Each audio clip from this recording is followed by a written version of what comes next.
Hi, it's Michael Farr from Farr, Miller and Washington. Thanks for joining me again here in the early part of June as we enter the last month of the second quarter, coming to the end of the first half of 2016. Amazing, isn't it, how quickly time flies when we're having fun? Markets have indeed rebounded even though economic data have not. I wrote this week about unemployment and employment statistics and the employment rate and unemployment rate and what that data try to show. I hope I've added some clarity.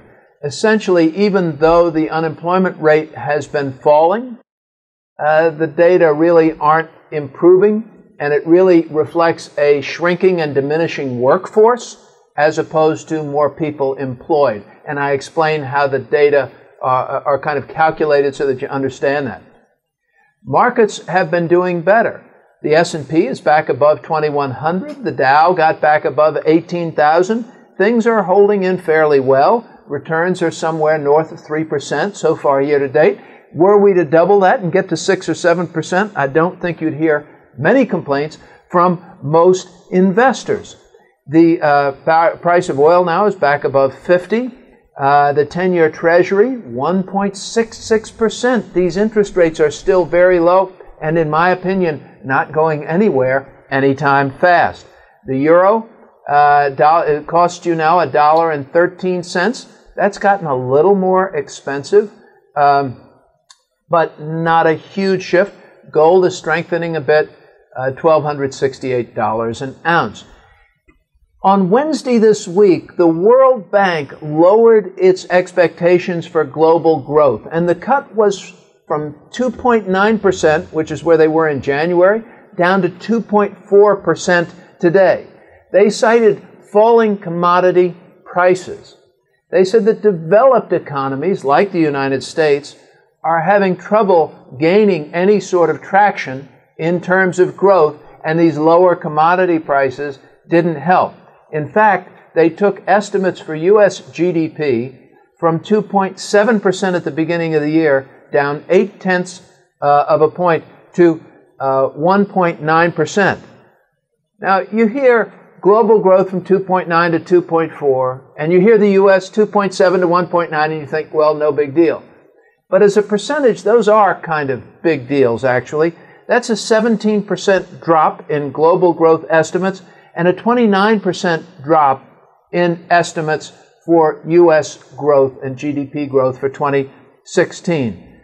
They cited these drops in commodity prices around the world. When commodity prices are dropping, there can be a number of supply issues out there.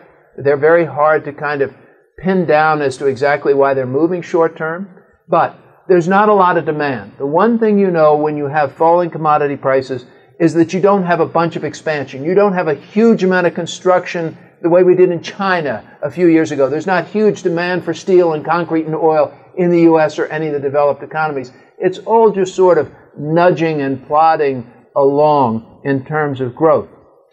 Now, while developed economies saw their estimates come down a bit, the less developed economies, importers of commodities, so we know that the exporters and those that use them, but the real importers of commodities in those less developed countries now get to pay lower prices by and large, are doing better. And economic growth has actually been, those estimates have been increased in certain places around the world. But Asia actually looking good. Most parts of Asia are seeing pretty solid growth. China is still a question, and it looks like China is still seeing declines in growth. What does it mean for our investors? I tried to address that a bit in my writing about the unemployment rate this week. We think it's going to be slow growth. We don't see any kind of GDP increasing for this year or for next, or maybe even into 2018. So finding good, solid companies with good, strong balance sheets and not too much debt that continue to have top-line growth seem to be the best places to invest for us. So steady as she goes. No great news out there. No awful news out there. But I think that we're going to be in this sort of sluggish area for a number of years. If we can help you at all with your investing or your considerations, please give us a call at Farr, Miller & Washington in Washington, D.C., and thanks for tuning in. Oh, and thank you for all of you and your condolences about the passing of my mother a couple of weeks ago. You were very, very kind to me and my family, and I appreciate it. In Washington, D.C., I'm Michael Farr.